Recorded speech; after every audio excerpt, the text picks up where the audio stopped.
rentabilidad, al tratarse de un análisis combinado de costes por un lado y eficacia clínica real, efectividad por otro. Esta perspectiva ha ido evolucionando con los tiempos hacia una evaluación del resultado en salud. ¿Qué significa resultado en salud? Por un lado, analizar, estudiar no solo el coste del medicamento, sino cómo varían los costes de la enfermedad como resultado de la introducción de un nuevo medicamento.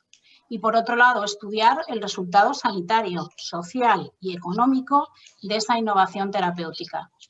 La farmacoeconomía evalúa las nuevas tecnologías sanitarias en el área concreto del medicamento y tiene por objetivo guiar en la toma de decisiones a los responsables de las políticas sanitarias, que en su papel de decisores y en un marco presupuestario finito deben rendir cada vez más cuentas de la asignación de recursos. Comenzamos este webinar. Van a participar representantes de distintos ámbitos y nos están acompañando y harán una breve presentación.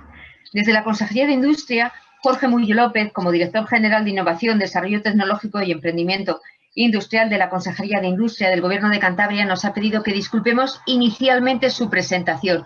Se incorporará tan pronto le sea posible, pero por motivos laborales evidentemente no podía conectarse a esta hora, pero sin duda lo hará. Nos acompaña también desde el Servicio Cántabro de Salud, el máximo responsable de la prestación de servicios sanitarios en la comunidad con el medicamento, como uno de los recursos clave y que en el caso del Servicio Cántabro de Salud destaca por la agilidad y seguridad en el acceso de los pacientes a innovación terapéutica. Nos acompaña Celia Gómez, gerente del Servicio Cántabro de Salud del Gobierno de Cantabria. Celia, tienes la palabra. Buenas tardes. Bueno, quiero en primer lugar agradecer la iniciativa, ¿no? Y el apoyo y la ayuda, como siempre, de IDIVAL y en este caso concreto de Roche también para poder celebrar este webinar que me parece muy interesante, que son, seguro que van a ser 2 horas muy bien aprovechadas o casi 2 horas, ¿no? Yo creo que de las tres palabras, ¿no?, que presentan este webinar, salud, innovación, farmacoeconomía, y ahora Flora nos hacía, ¿no?, la visión de conjunto. La innovación, y en este momento en el que estamos, es un elemento clave, porque ahora mismo la pandemia ha venido a ponernos un poco patas arriba a todo, ¿no? Y incluso a cuestionarnos parte también de los modelos de asistencia que teníamos y con el que llevábamos funcionando mucho tiempo, muy basado en lo presencial y en el contacto directo, sobre todo en la atención primaria, en parte también en la hospitalaria, pero mucho en la primaria, y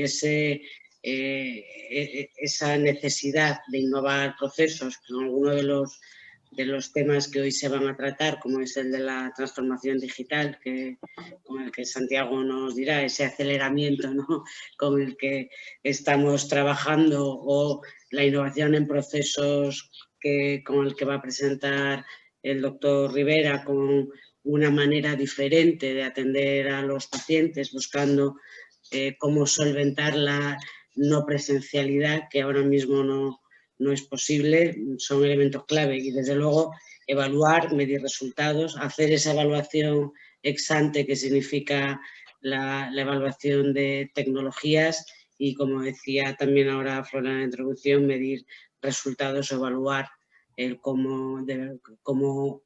cuáles son los resultados en salud de las innovaciones que introducimos. Son temas claves. Yo espero y confío, estoy segura de que los panelistas de esta tarde van a conseguir cuadrarnos todo este conjunto de elementos y ayudarnos, ¿no?, a tener después un debate que seguro que puede tener sucesivas ediciones. Así que muchas gracias, y gracias por contar con el Servicio de Salud y conmigo. Gracias. Muchas gracias.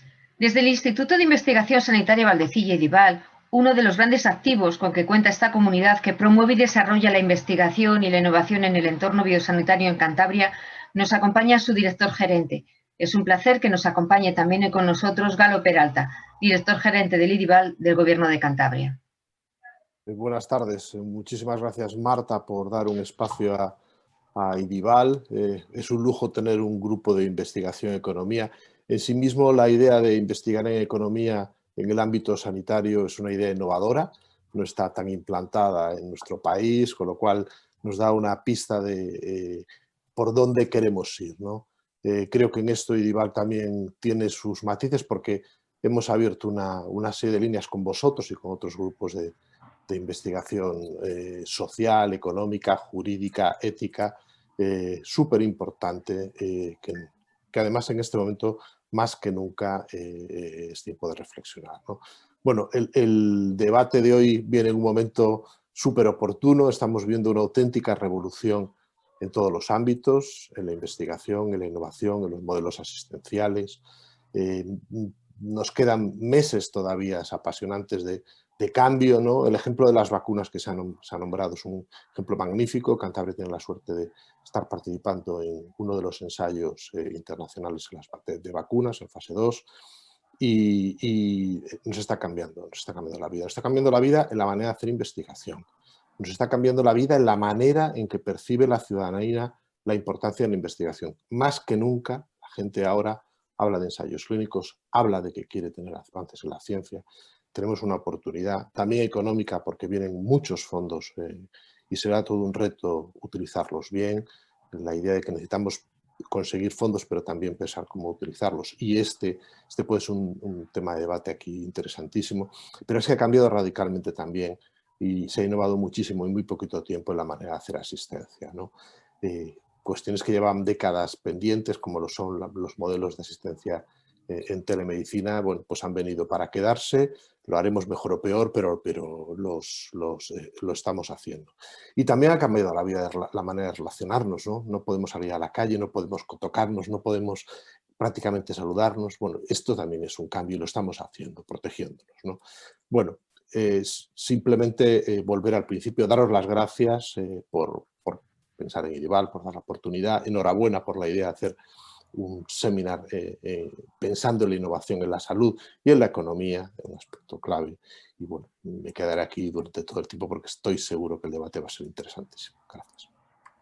Muchas gracias. Finalmente, como responsable de las estrategias de acceso de la compañía Roche y su integración con los departamentos comerciales que garantizan la disponibilidad de los medicamentos, nos acompaña José Roca, director del área de Regional Access and Business. Muchas gracias. Buenas tardes. Y bueno, si me permiten, primero quería trasladarles mi gratitud y reconocimiento a todos los sanitarios. Yo creo que en los momentos difíciles se ve de qué estamos hechos y lo único que puedo decir es que no hay palabras. Es que no hay palabras para decir el compromiso que estáis demostrando en esta situación de pandemia y es encomiable. Sois un orgullo para todos nosotros. Y en cuanto a la jornada de hoy, creo que somos afortunados por disponer de un grupo de ponentes tan variado representando a la salud pública cántabra. Y es que contamos con presencia de autoridades sanitarias, representantes de la universidad y, por supuesto, como no podía ser de otra forma, también de clínicos. Y el tema es salud, innovación y farmacoeconomía. Y comentaros que en Roche encaja a la perfección esta temática. Tenemos una misión muy clara. Y la misión es anticiparnos a las necesidades de los pacientes. Y creemos firmemente que la innovación es un aspecto clave para ser capaces de aportar soluciones que mejoren lo que tenemos ahora mismo en la actualidad.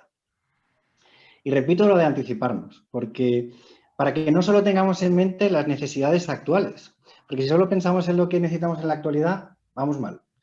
Vamos mal y tarde.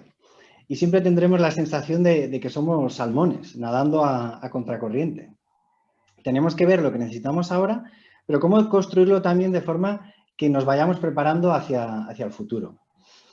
¿Y cómo se traduce el compromiso de Roche con la innovación? Bueno, pues decirles que el 20% de nuestra facturación se reinvierte en investigación y desarrollo. Y no les voy a dar cifras porque a los 5 minutos se les van a olvidar, pero sí que me gustaría que se quedaran con ese 20% de la facturación que finalmente se reinvierte. Y yo creo que deja claro esa apuesta por la innovación. Y esta apuesta por la innovación y búsqueda de excelencia nos permite contar con 120 años de historia. Y al final es todo este espacio de tiempo porque se hace lo mismo siempre. Y la verdad es que no, es todo lo contrario. Son 120 años de cambio, de innovación constante, pero hay una cosa que no ha cambiado, y es que el paciente siempre está en el centro. Y al final, sin innovación no existiríamos, y yo creo que es nuestro ADN, y lo de reinventarnos constantemente yo creo que también provoca que podamos existir durante tanto tiempo. Así que investigar, innovar, nos ha llevado a desarrollar soluciones tanto de diagnóstico como de tratamiento, que hace unas décadas pues prácticamente sería una especie de utopía. Y al mismo tiempo sabemos que detrás de cada patología hay un paciente, una persona que tiene una necesidad de acceder a ese desarrollo biotecnológico. Y también estamos dispuestos a buscar fórmulas innovadoras para encontrar soluciones de financiación que garanticen esta sostenibilidad del sistema sanitario a largo plazo. Y bueno, aprovechando que también tenemos a la especialidad de oncología, destacar nuestro compromiso con la medicina personalizada y de precisión. Y es que ahora somos capaces de conocer las mutaciones, deleciones y junto con fusiones de todo, ¿no? Y junto con la gestión masiva de los datos, estas comorbilidades o situaciones clínicas que nos pueden servir para generar la mejor diana terapéutica en todos los sentidos para obtener el máximo beneficio. Incluso evitar acontecimientos adversos o incluso evitar tratar pacientes que no se deberían de tratar. Pero también es algo que me gusta comentar y resaltar siempre, es que sin olvidar, que yo creo que es algo muy importante, ese trato cariñoso, afectivo, emocional y de comunicación cercana, que yo creo que son fundamentales para que un paciente enfermo pase a ser un paciente sano y feliz. Bueno, y sin más, agradecer la oportunidad que nos brindáis de estar aquí con todos vosotros, que espero y deseo que sea la primera de muchas jornadas de salud, de innovación, de farmacoeconomía, en las que todos juntos compartir soluciones para esa búsqueda de la excelencia en el trato de los pacientes, pues finalmente sea una realidad. Muchísimas gracias. A ti, muchas gracias. Flora, tienes la palabra. Sí, una vez abierto el encuentro vamos a pasar a las ponencias. Esta tarde vamos a tener 3 ponencias de 15 minutos cada una. David nos va a hacer una aproximación a la evaluación farmacoeconómica del medicamento innovador. Santiago describirá la transformación digital en sanidad que se está produciendo ya y que en Cantabria está liderando desde la dirección general que él dirige. Y Fernando nos va a exponer una experiencia innovadora que va a dar un vuelco a la tradicional administración de medicamentos oncológicos en el hospital. A los 3 les pido que intenten ajustarse lo más posible al tiempo para que después podamos escuchar a Marta del Amo, que nos va a presentar el top 10 de las tecnologías disruptivas de este año 2020. Pueden ir enviando a lo largo de las ponencias los asistentes las preguntas que les surjan para que al final las puedan responder los panelistas. Iremos recogiendo, Marta y yo, todas ellas. Sin más, damos paso ya a David Cantarero, economista profesor titular de la Universidad de Cantabria y responsable del grupo de I+D en Economía de la Salud y Dival Valdecilla. Cuando quieras, David. Gracias, Flora. Bueno, en primer lugar también quisiera comenzar mis palabras. Para nosotros es todo un placer compartir este espacio con vosotros. Somos una parte de Dival Valdecilla, como sabéis, y queremos también agradecer muy especialmente en este caso la colaboración, el patrocinio de esta jornada por parte de Roche Farmacéutica, ¿no? Bien, realmente en la parte que me corresponde a mí un poco tratar, quizás es un tema para empezar un poquito, podemos decir algo complejo, ¿no? Porque hablar de medicamento, economía, de costes, evaluación, ¿no? A veces nos ciñe a un aspecto como más dilemático, más que problemático, ¿no? Financiar o no, lo incluimos o no. Y después, pues palabras como utilidad, limitaciones presupuestarias, eficiencia, la propia resiliencia de lo que es en este caso, pues el mercado farmacéutico, ¿no? Y lo que sería un poco esa evaluación, en cierto sentido, hace un poco, ¿no?, que pensemos, ¿no?, haciendo alusión a alguna cita literaria, incluso en este tiempo prenavideño, ¿no?, a las grandes esperanzas, ¿no?, me atrevería a decir un poco de la evaluación económica en nuestro país, ¿no? No quisiera solamente circunscribirme a la experiencia cántabra, ¿no? Como decía Charles Dickens, ¿no?, en su libro Grandes Esperanzas, ¿no? Yo creo que nos enfrentamos a las grandes esperanzas, es el momento de la evaluación económica en nuestro país, ¿Para acomodarse a qué? Acomodarse a un contexto en el cual, habéis comentado en la introducción, ¿no? El gasto sanitario está creciendo de manera importante, aumenta la esperanza de vida, tenemos más multimorbilidad. Nosotros en su momento, en un proyecto europeo con el que contamos, ahora vamos a empezar otro totalmente distinto con temas de inteligencia artificial, ¿no? Pero hace unos años, sobre todo, la importancia era no como todos estos aspectos de multimorbilidad, ¿no? Están influyendo en el gasto. Y la pregunta que nos podíamos hacer es qué nos deparan estos tiempos, ¿no? De coronavirus e incertidumbre. Nosotros en el grupo de trabajo que tenemos nos lo planteamos muchas veces y, bueno, pues démonos cuenta que, por ejemplo, en el caso de Cantabria, la Consejería de Sanidad ya prácticamente, si no me equivoco, pues tendría más de un tercio de lo que es el presupuesto total, para que nos hagamos una idea de lo que es, ¿no? la relevancia que adquiere el presupuesto sanitario, aunque también no nos engañemos.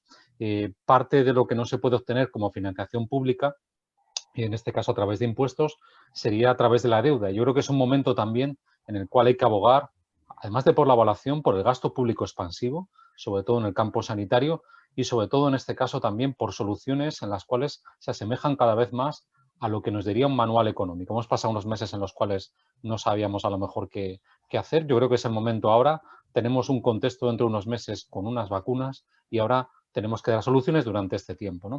Entonces, en el gasto farmacéutico per cápita, además de haber aumentado, a los economistas muchas veces nos gusta hablar en términos reales. Y en términos reales sí que es cierto que ha habido unas caídas importantes, ¿no? Tenemos que recordar también, y entro un poco ya en materia, que el desarrollo de nuevos medicamentos son procesos largos, de mucho tiempo, procesos además también de años, costosos en tiempo y procesos arriesgados, porque no todas las moléculas que se prueban llegan a comercializarse, ¿no? Ahora tenemos un ejercicio, ¿no? de madurez informativa, me atrevería un poco a calificar, en el cual el ciudadano medio está aprendiendo hasta el tiempo en el cual son las fases, en este caso con las vacunas, ¿no? Pero bueno, en ese sentido, todo lo que sea didáctico y además también garantizar que lo que se ponga en el mercado va a tener la seguridad, yo creo que es importante también, ¿no? Y bueno, en ese sentido me gustaría dedicar unos minutos del tiempo, ¿no? a simplemente recordar en la evaluación económica qué es lo que hacemos y qué es lo que aporta, ¿no? Esta metodología de la parte de la economía del medicamento, ¿no? Porque la idea es aportar ¿no? una especie de brújula, de guía, para tomar o no mejores decisiones, informadas, ante un contexto, lo comentaban Flora y Marta ahora. Hay que recordar que tenemos un planeta finito, tenemos unos recursos finitos. No sé, a mí me sigue pareciendo curioso que en el momento actual todavía, cuando se habla de un cambio de modelo que va a llegar, se hable todavía de, bueno, va a existir todo tipo de recursos ilimitados. Nada más tenemos que ver todo el planeta, el país, la región. Los recursos siempre son finitos y hay que tomar decisiones informadas, ya digo, y sobre todo una evaluación económica.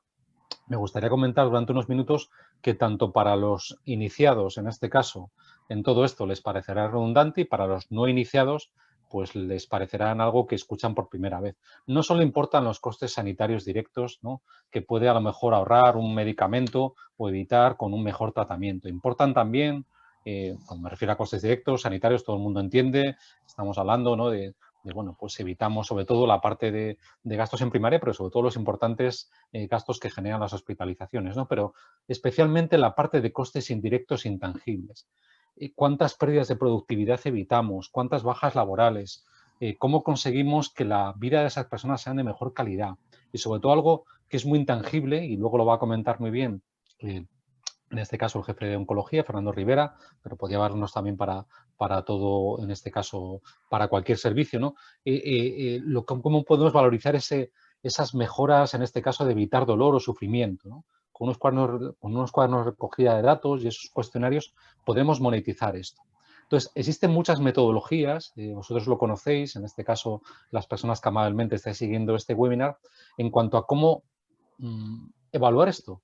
Una minimización de costes, ¿no? Nos podría, yo creo que a mi juicio, tomar decisiones equivocadas, porque implicaría que estamos comparando medicamentos de igual efectividad terapéutica y seguridad. Solo en ese caso, la minimización de costes tiene sentido, porque si no, en cuanto ya es distinto, no estamos comparando lo mismo. El coste-efectividad y el coste-utilidad muchas veces se utilizan indistintamente. Ya sabéis, vamos a irnos a lo que es más efectivo para menor coste. Pero daros cuenta, y eso también lo sabéis mucho, que realmente en coste-utilidad es cuando estamos utilizando como medida los años de vida ajustados por calidad. Cuando hacemos coste-efectividad, podemos utilizar también otras medidas de efectividad, otras unidades clínicas habituales. Bien, el coste-beneficio, acordaros en este caso, y también lo conocéis, ¿por qué no lo estáis escuchando tanto, ¿no? ¿Por qué se ve ahora menos que no sé, que los videoclubs, ¿no? O que otras cosas que nos recuerda al pasado? Bueno, sobre todo por la dificultad de monetizar ahí, de llevar todo a valor, en este caso monetario, coste y beneficio. No es tan, ya digo, tan popular ahora mismo, ¿no? Pero después hay dos metodologías, en este caso, que son importantes resaltar, que es la metodología de retorno social de la inversión, que también nos vale para medicamentos, ¿no? En los cuales intentamos cuantificar esta idea de invertimos un euro y cuánto retorna a la sociedad en forma de ese tratamiento, qué beneficios aportan. Sobre todo también, bueno, pues cuando estamos hablando de en torno a 3 o 4 euros de ahorro por cada euro público que destinamos, estamos hablando de un retorno social de la inversión ya bastante elevado, ¿no? Nosotros ahora recientemente, aparte para el tema sanitario, también en el tema social, acabamos de entregar ahora, que se va a publicar recientemente, un informe, en este caso para el Ministerio de Derechos Sociales, de Agenda 2030, precisamente, que me parece muy positivo resaltarlo, ha abogado por estos métodos de retorno social de la inversión. Y después, los métodos de multicriterio incorporan, yo creo, y algo que tiene mucha lógica, incluso también volviendo al ejemplo de la oncología, que veáis que me vuelvo a referir a ello, porque luego como tenemos a Fernando, ¿no? que va a situar ahí, pero bueno, podemos hablar de otro servicio, en el cual en un contexto de incertidumbre hacemos ponderaciones cuantitativas, intentamos ver cómo se revelan las preferencias de los agentes, y en ese sentido incluso no hace falta tampoco que les digamos qué pasaría con un coste de efectividad para no sesgar resultados, ¿no? Y aquí es importante, ¿por qué? Bueno, porque ya digo, sea el método que utilicemos, lo importante en ese sentido, en la economía del medicamento, es que, bueno, sobre todo nos basamos en la eficiencia, en la equidad y sobre todo incorporamos una perspectiva multidisciplinar. Y ya yendo un poco a mis últimos minutos de la intervención, si me permitís, me gustaría en ese sentido ir un poquito más allá, ¿no? Y ser un poquito más provocador en esta intervención como panelista. Yo creo que es importante también, muchas veces se toman muchas decisiones o se valora mucho en función del precio. Pero tenemos que diferenciar precio y coste de los tratamientos. El coste de los tratamientos, os recuerdo que incorporan también los volúmenes, no solamente el precio. Por tanto, estaríamos dejándonos parte del análisis, solamente nos basamos en los precios. Damos datos fiables, registros de pacientes, intercambios de datos, indicadores, resultados de salud. Esa idea de valor y en época de recursos escasos, primera idea también que vuelvo a lanzar, ¿no? O como en esta última parte voy a lanzar varias ideas, ¿por qué no destinamos más dinero a evaluar? Es el momento, ¿no? Y luego lo veréis un poco en las últimas frases de mi intervención que quería un poco destacar. Entonces, es importante también que tengamos en cuenta cualquier tipo de análisis de impacto presupuestario en los fármacos, en este caso, que se introduzcan en el sistema. También hay que tener en cuenta análisis de incertidumbre y de sensibilidad, ¿vale? Tanto, y bueno, no quiero incorporar tecnicismos porque por eso precisamente no hemos incorporado una presentación, sea de manera determinística o de manera probabilística. Y también es importante, ¿no? Porque aquí moveríamos un poco las variables, ¿no? ¿Por qué creo que es relevante evaluar y mostrar esos ahorros? Porque podemos utilizarlo para mejorar el acceso a más pacientes o a más tratamientos. Después también para tener en cuenta las asimetrías entre comunidades autónomas, el impacto real. Tenemos incluso cuestiones que nos llevan, en este caso, adelanto muchos países europeos, no solamente en la evaluación, como es el campo de los biosimilares, que vale, no tienen a lo mejor tanto ahorro al sistema como los genéricos, porque no es exactamente lo mismo, ya lo sabéis, lo podemos decir en el debate, pero también mueven al mercado, ¿no? Y creo que es importante también el mercado privado y yo creo que en ese sentido también es una oportunidad en un momento en el cual bueno, el gasto sanitario también lo necesitamos para luchar contra el coronavirus. Y no me gustaría olvidarme también de un aspecto importante que también puede surgir en el debate y es las modalidades en las cuales yo creo a mi juicio no va a quedar otra, porque diréis, si no existe más financiación, bueno, iríamos a los copagos, pero los copagos es una palabra, bueno, yo como no soy político lo puedo decir, es una palabra que suena mal, ¿no? Que distorsiona. Entonces, el riesgo compartido es un alfil que en ese tablero de ajedrez puede servir para ¿qué? Para, en este caso, no trasladar tanta presión a los precios. Daros cuenta que, y bueno, incluso pasa en oncología, que de los 5 o 6, como queráis decir, de los modelos de riesgo compartido, transferir riesgos, ¿no? Al financiador, ¿cómo podemos estimular la innovación? precisamente con el riesgo compartido. Por ejemplo, con los acuerdos precio-volumen predecimos gasto, no es exactamente un pago por resultados, pero hacemos el qué. Hacemos que salgan objetivos, estimulamos la innovación y ya digo, no hacemos tanto de que la culpa la tiene el precio, ¿no? Entonces yo creo que es importante, soy bastante optimista, ya voy acabando de verdad, antes de que me soltéis en este caso el recordatorio, ¿vale? Me quedan dos minutos y entonces lo que quería un poco decir en la parte final es que soy positivo respecto a qué. Creo que la Unión Europea, estamos en estas horas en una cumbre europea que nos jugamos bastante, de que no se bloqueen los fondos europeos, nos va a seguir marcando el camino. Es, yo creo, una buena sombra a la cual cobijarse, ¿no? En ese sentido. Y por eso también, bueno, pues incluso esa propia fondos europeos de Next Generation podrían otra vez resaltar otra idea que creo que tiene que volver a salir y más personas lo creen, esta idea del Hispanize, ¿no? De poner un poco, en este caso, sobre el tablero, ¿no? Esa idea de una agencia de evaluación con rango legal, que compare resultados de salud con los costes económicos. Y como os decía, los costes económicos no todo el componente son los precios. En el riesgo compartido, muchas veces, por eso los volúmenes, en ese sentido, daros cuenta que, aunque sea muy hospitalario y muy de comunidad autónoma, es importante tenerlo en cuenta para ordenar cambios y retos, para mejorar esa interfaz que sea mucho más lógico, ¿no? Ahora recientemente ha habido, en este caso, una monografía y una jornada similar a esta, muy potente, en el cual, bueno, el faro en el cual nos miramos muchos, que es el CRES de la Pompeu Fabra, ha marcado esto, que sobre todo explica esto, ¿no? La evaluación tiene que ir sobre esto y también en la economía del medicamento. Hay que ayudar en la toma de decisiones, pero no sustituirlas para los que tienen, en este caso, que tener la responsabilidad de ello, pero ser transparentes, con lo cual diríamos o abogaríamos por explicar qué es lo que se debería hacer una vez hecha la evaluación y si luego quien tiene que tomar la decisión no lo hace, tendrá que explicar por qué no lo está haciendo, ¿vale? Más transparencia en ese sentido, más evaluación de resultados y, bueno, aparte de acabar ya agradeciendo de nuevo al Gobierno de Cantabria, a Irival y a Roche, recordar, y me gustaría también un poco finalizar con una frase de nuevo de Dickens en Grandes Esperanzas que se asemeja bastante a la evaluación económica en medicamentos y es, decía Dickens en esa obra, como os digo, nunca te fíes de las apariencias, sino de la evidencia. No existe mejor norma. Yo creo que eso es una buena brújula también para esta economía del medicamento. Gracias. Muchas gracias, David. Muchas gracias por ajustarte al tiempo y por tu presentación. La siguiente intervención será de Santiago García, Director General de Transformación Digital y Relaciones con los Usuarios de la Consejería de Sanidad del Gobierno de Cantabria. Muchas gracias. Muy buenas tardes, ¿cómo estáis? Bueno, en primer lugar, muchas gracias por la invitación a participar en este seminario tan interesante y que toca un tema que además, bueno, David lo sabe, que conozco bien y que, sobre todo por mi dedicación al mundo de las vacunas, ¿no? Anteriormente a mi ocupación actual, ¿no? Como presidente de la Asociación Española contra la Meningitis, prácticamente una de las pocas o de la única asociación de pacientes en España que trabaja el mundo de las vacunas, ¿no? Y la defensa, ¿no? de a veces vacunas que aunque puedan parecer económicamente, ¿no? poco atractivas, ¿no? para la administración, pues yo creemos siempre, ¿no? Bueno, sigo manteniendo la creencia, obviamente, de que producen beneficios, ¿no? Que van más allá, ¿no? de esa medición en años de vida no vividos, ¿no? Que siempre hemos creído muy subjetiva también, ¿no? Y de hecho, bueno, como sabéis, hemos colaborado en el pasado, ¿no? en tratar de que este tipo de cuestiones, bueno, de ese retorno social, ¿no? de muchas veces de la introducción de nuevas terapias o fármacos o vacunas, como es el caso, pues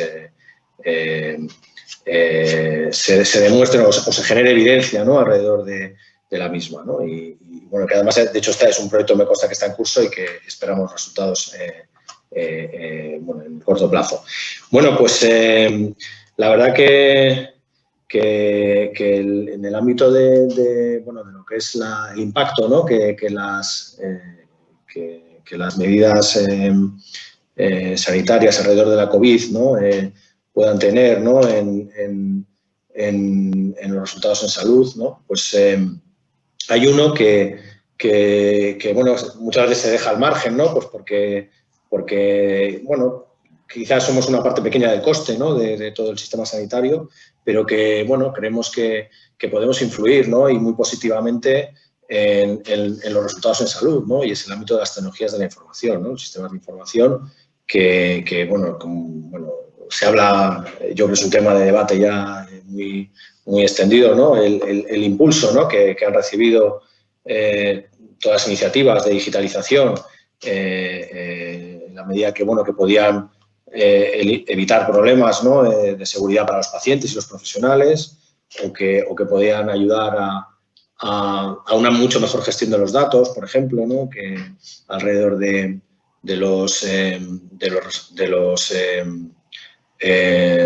la situación de la enfermedad en cuanto a infectados, localización geográfica de los casos, etcétera. Y bueno, mira, ya que está Celia aquí, me acuerdo precisamente del día que me llamó, el 13 de marzo por la mañana, para pedirme, por favor, que habilitáramos el teléfono 900 precisamente para activar una línea de asistencia especializada para COVID, porque fue el día ya que obviamente se vio que la dimensión que estaba cobrando la pandemia pues no era manejable desde nuestros medios habituales, ¿no? En nuestros centros de salud o nuestro 061, ¿no? Y bueno, a raíz de ese momento, pues la verdad que lo primero que hay que decir es que, bueno, el comportamiento de nuestros sistemas, nuestros equipos, ¿no? de informática, de los sistemas de información del Servicio Cántabro de Salud y de la Consejería de Sanidad, pues ha sido espectacular, ¿no? Y hemos tenido que aprender muy rápido, desplegar soluciones de todo tipo, porque un concepto el otro día hablando con otra comunidad autónoma, ¿no? Intercambiando experiencias, me hablaba, ¿no? de que esta pandemia no se puede solucionar con una única herramienta, o sea, tiene tantas dimensiones, ¿no? La pandemia que necesitas herramientas muy diferentes para abordar cada uno de los ámbitos, ¿no? de la misma y poder, bueno, pues tratar de aminorar, ¿no? Los resultados, ¿no? Los peores efectos, ¿no? de la pandemia. Y bueno, hemos hecho cosas pues como un cuadro de mando, derribando, sobre todo, a mí lo que me gusta es lo que se ha conseguido, ¿no? Derribar barreras negativas de responsables a compartir sus datos, bueno, cosas que parecen impensables, pero que existen todavía en los servicios de salud. Y gracias a la situación de crisis obvia, ¿no? Pues se han conseguido fusionar fases de datos, cruzar datos y conseguir que los gestores y gerentes, bueno, contaran con una información en tiempo real, pues la necesaria para la toma de decisiones, ¿no? Que estuvieran bien informados en todo momento. Y temas como, por ejemplo, el rastreo de contactos, que se ha implantado la solución de la OMS, GoData, para el rastreo de contactos, al igual que alguna otra comunidad autónoma, y que nos ha permitido trabajar con rastreadores militares, por ejemplo, desde León y desde Burgos, pues porque teníamos un aplicativo y volcaban todo su trabajo en conjunto con el de nuestros rastreadores, o el envío masivo de SMS, por ejemplo, para los resultados de prueba COVID, también ahora para los códigos de radar COVID. Y recuerdo también que está Celia aquí el día que me llamó también y me preguntó, ¿y si hacemos algo para facilitar a las residencias este entorno tan que ha generado tanta polémica, ¿no? Los resultados de las pruebas COVID, ¿no? Y que nos puedan facilitar la información sobre sus residentes o trabajadores, ¿no? Cuando presentaban síntomas, etc. Pues eso hoy en día es un aplicativo que se llama GESCARE. GESCARE gestiona ahora mismo no solamente el ámbito de las residencias, facilitando a las residencias la petición de pruebas COVID y recibir el resultado de las mismas, como también la gestión del teléfono 900, que es donde se pueden los pacientes que explican su caso, su situación y se les da la recomendación conveniente, y está conectada, este aplicativo, con la historia clínica de atención primaria para que su médico de primaria reciba también esos mismos datos en tiempo real, ¿no? Hemos también desarrollado el módulo colegios desde esta misma aplicación. Ahora mismo tenemos todo el sistema educativo de Cantabria, más de 350 colegios controlados en tiempo real con su situación en cuanto a COVID, de alumnos, docentes y personal de servicios, y estamos esperando simplemente a que se firme el protocolo para activar también el módulo de universidades, ¿no? Bueno, pues, cosas que se han hecho en muy poco tiempo, sobre todo gracias a la dedicación de los profesionales TIC y sobre todo a la implicación también de los clínicos que nos han aportado todo su conocimiento para poder desarrollarlo. Y si hay un punto que me gustaría destacar, ¿no? Y sobre todo porque tiene un impacto especial, ¿no? En lo que es el ahorro de costes, ¿no? Para el sistema sanitario y para la sociedad en general, es el de la teleconsulta por videoconferencia. La verdad que, bueno, por suerte, pues contábamos con una experiencia piloto que estaba implantada en Valdecilla de teleconsulta entre la historia clínica hospitalaria y nuestra app SC Salud para pacientes, la app de citación de primaria y de informes clínicos, etcétera. Y bueno, pues la verdad, pues otro easy, ¿no? Easy, extendemos esta solución a todo el Servicio Cántabro de Salud. Bueno, pues la verdad que la herramienta lo permitía, se podía extender de forma, era fácil de integrar con otras aplicaciones y conseguimos extender esta posibilidad, pues tanto a toda Altamira, que es, como sabéis, nuestra historia clínica electrónica en todos nuestros hospitales, como AP Cantabria, que es la herramienta de historia clínica de atención primaria. Y bueno, pues en muy pocas semanas, prácticamente empezamos el 3 de marzo, pues a mediados de abril, teníamos ya a disposición de todos los profesionales la posibilidad de relacionarse por vídeo con los pacientes. O sea, fijaros qué cosa tan novedosa, tan disruptiva y bueno, que lógicamente, bueno, pues a los profesionales, bueno, pues también les genera cierta inquietud, ¿no? O ansiedad, ¿no? Y bueno, lo cierto es que aquí tienes, bueno, pues eso, los early adopters, la gente que le cuesta un poco más. Y bueno, la verdad que hemos tenido ha sido una experiencia, la verdad que muy interesante, muy enriquecedora, sobre todo porque hemos visto cómo los clínicos más implicados nos han aportado sugerencias de mejora que hemos ido incorporando.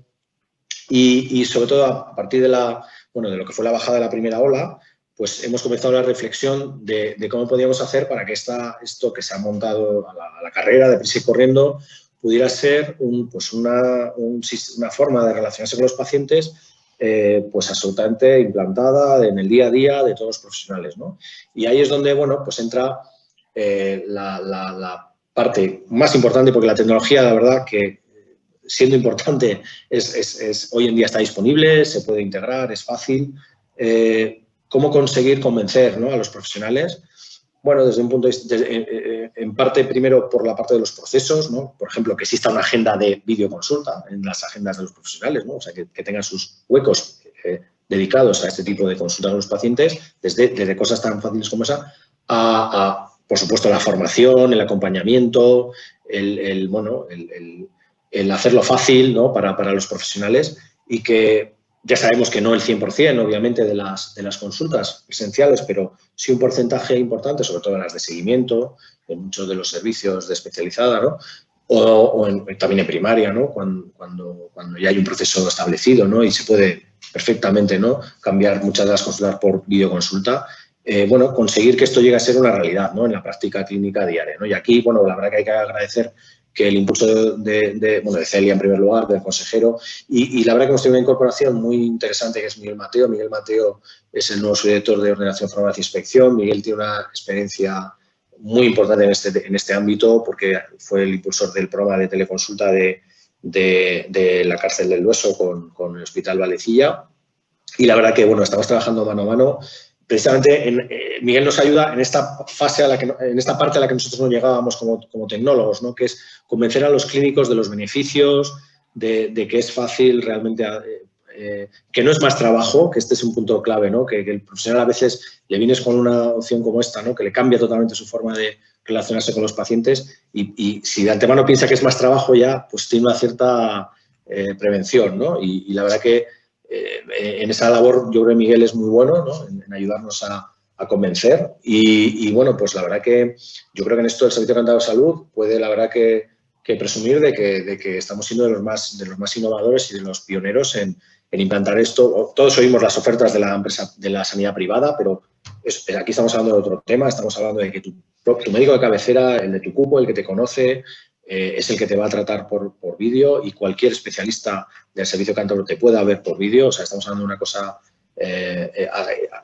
a lo largo y ancho de todo un servicio de salud y que, bueno, pues esperamos, la verdad, que avances en los próximos meses para que esto pues, pueda llegar a ser una realidad, ¿no? Y yo creo que hablando de farmaconomía, ¿no? y de beneficios o ahorros, ¿no? Bueno, pues yo creo que esta medida, si conseguimos, como es el plan, ¿no? Implantarla de forma masiva, pues supone un ahorro para el sistema de salud, por supuesto, pero para la sociedad en general, ¿no? Porque estamos hablando de horas de trabajo ahorradas, ¿no? de los pacientes, de sus acompañantes, estamos hablando de huella de carbono también, que reducida en los desplazamientos. Y bueno, pues una de todas las iniciativas, ¿no? que hemos desplegado por la COVID, pues una de las que yo creo más visuales, ¿no? o que más énfasis estamos poniendo en defender e impulsar, sobre todo, para que se consoliden, ¿no? Porque yo creo que ese impulso que ha dado la COVID, aunque esté feo decirlo, ¿no? pero es así, a la digitalización del sistema sanitario, pues yo creo que ahora, y bueno, lo habéis mencionado antes, ¿no? Con el Fondo Europeo de Resiliencia y Recuperación, tenemos la oportunidad de gastar bien ese dinero y gastarlo en cosas que ahorren, ¿no? Y cosas que mejoren de verdad la experiencia de los pacientes y la situación en general del país en general. Muchas gracias. Muchas gracias, Santiago, por tu intervención, por ajustarte, evidentemente, a los tiempos establecidos. He visto que recientemente se ha incorporado a lo que es el webinar Jorge Mullo López. En este caso, si recordáis, al principio de la presentación excusé su asistencia en la presentación inicial porque por motivos de agenda, por motivos de trabajo, no podía conectarse a primera hora. Así nos había disculpado su asistencia. Con lo cual, si me permitís, voy a hacer una presentación que nos está acompañando en este caso Jorge Mullo López, como Director General de Innovación, Desarrollo Tecnológico y Emprendimiento Industrial de la Consejería de Industria del Gobierno de Cantabria y que evidentemente nos apoya también en el desarrollo de este webinar. Por eso también en este caso paso la palabra, si me permitís este pequeño inciso, antes de que continúe con los ponentes y panelistas, Fernando Rivera, paso la palabra a Jorge Mullo para que pueda hacer esa breve presentación y desde luego agradecerle su presencia también en este webinar. Gracias. Sí, bueno, buenas tardes a todos y una vez más disculpar mi ausencia al comienzo del seminario. Hoy es uno de los días que todas las consejerías tenemos marcados en el calendario en rojo y es que hemos tenido que defender el presupuesto en el Parlamento desde la Consejería de Innovación. Hoy éramos una de las consejerías que presentaba las cifras de nuestro presupuesto y he estado pues con el resto del equipo y con el consejero en el Parlamento hasta hace bien poco.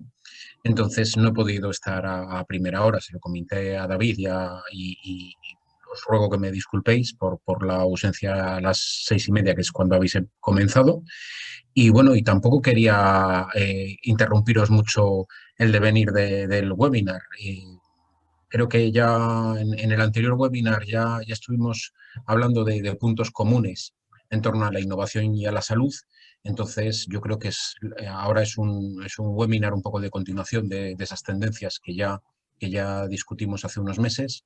Y vamos, estoy súper interesado en todo lo que habéis comentado. He estado un poco oyendo a Santiago todos los avances que se han dado a lo largo de estos meses en el ámbito de la teleasistencia y de la telemedicina. Y bueno, con muchas ganas de oír al resto de los ponentes y por supuesto de participar tanto en los debates como en las preguntas. Así que adelante, no quiero interrumpir más el devenir del seminario. Muchas gracias, Jorge. Gracias, Jorge. Nuestra tercera intervención va a ser la de Fernando Rivera, jefe de servicio de Oncología Médica del Hospital de Valdecilla. Cuando quieras.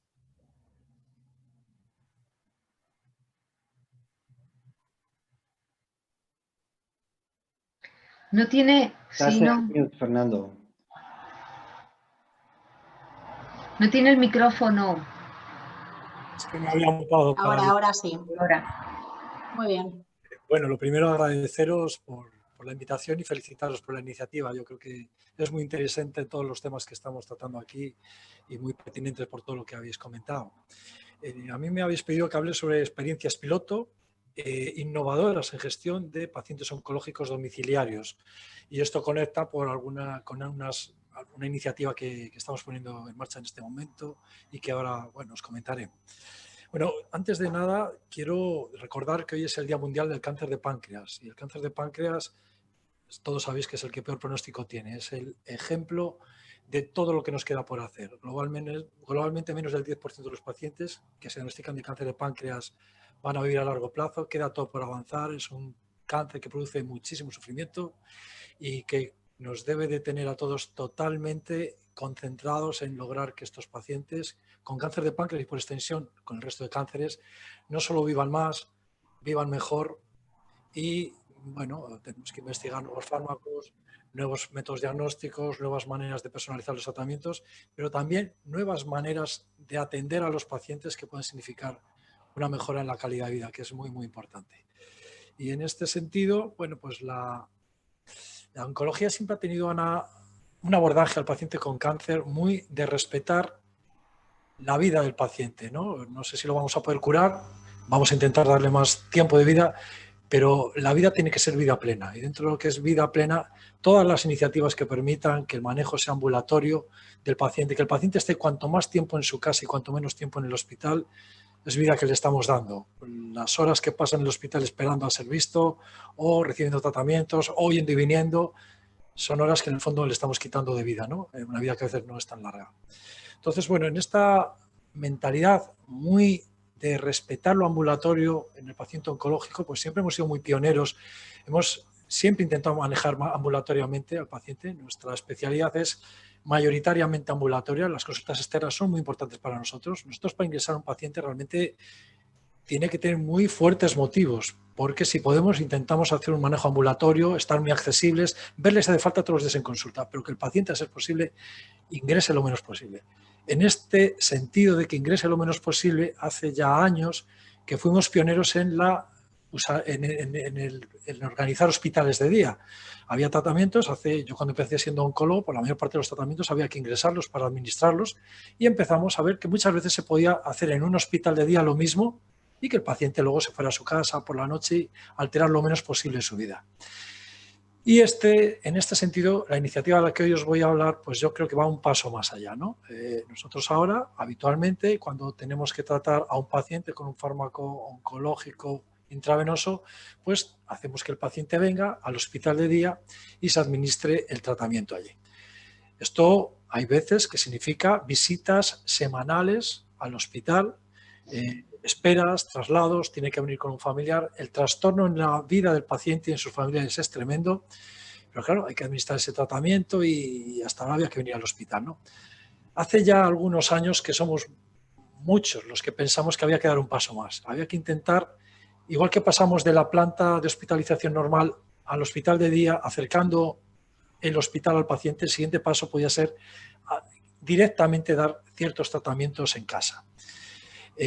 Hacer que el domicilio del paciente fuera como una sala más del hospital. Es decir, bueno, el paciente, en vez de venir el paciente, con todo lo que eso implica, vamos nosotros a administrarle el tratamiento, pero que sea con la misma seguridad, con los mismos requisitos y con todo igual que si se administra. Y en este sentido, pues, esta iniciativa que ya veníamos pensando, cómo organizarla, teníamos además el problema estructural en el hospital de día, la hospitalización de día ha crecido muchísimo, llega un momento que los hospitales de día no llegan a abarcar todo lo que precisamos los clínicos, empieza a haber listas de espera, estructuralmente no es fácil hacerlos crecer.